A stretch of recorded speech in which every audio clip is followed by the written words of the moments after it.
শুরুতে satellite tracking এবং ground ইন্টেলিজেন্সের মাধ্যমে সংস্থাটি পাহাড়ের খাঁজে ওই বিমান সেনার নিখুঁত অবস্থান শনাক্ত করে পেন্টাগনকে জানায়।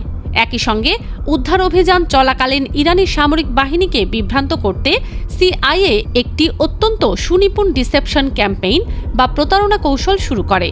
তারা ইরানের অভ্যন্তরীণ গোয়েন্দা নেটওয়ার্কে একটি ভুয়া খবর ছড়িয়ে দেয় যে বিমান সেনাকে ইতিমধ্যেই উদ্ধার করে অন্য একটি সীমান্ত দিয়ে বের করে নেওয়া হয়েছে। এই কৌশলী চালের কারণে ইরানি বাহিনী তাদের মূল জনবল ভুল স্থানে সরিয়ে নেয়, যার ফলে প্রকৃত উদ্ধারস্থলে মার্কিন কমান্ডোরা কিছু বাড়তি সুবিধা পায়। মার্কিন সামরিক কর্মকর্তা জানিয়েছেন, নিখোঁজ ওই পাইলটের কাছে পৌঁছতে আকাশযানগুলোকে পাহাড়ি ও প্রতিকূল ভূখণ্ডের উপর দিয়ে অনেক নিচু উচ্চতায় উঠতে হয়। উদ্ধারকারী দল যখন তার অবস্থানের খুব কাছাকাছি পৌঁছয়, সেই সময় ইরানি বাহিনীও তাকে খুঁজতে খুঁজতে ওই অঞ্চলে পৌঁছে যায়। ফলে মুহূর্তেই শুরু হয় সম্মুখ যুদ্ধ। মার্কিন অ্যাটাক এয়ারক্রাফটগুলো আকাশ থেকে ইরানি বাহিনীর ওপর মুহুর্মুহু বোমাবর্ষণ করে তাদের পিছু হটতে বাধ্য করে এবং একটি নিরাপদ বলয় তৈরি করে।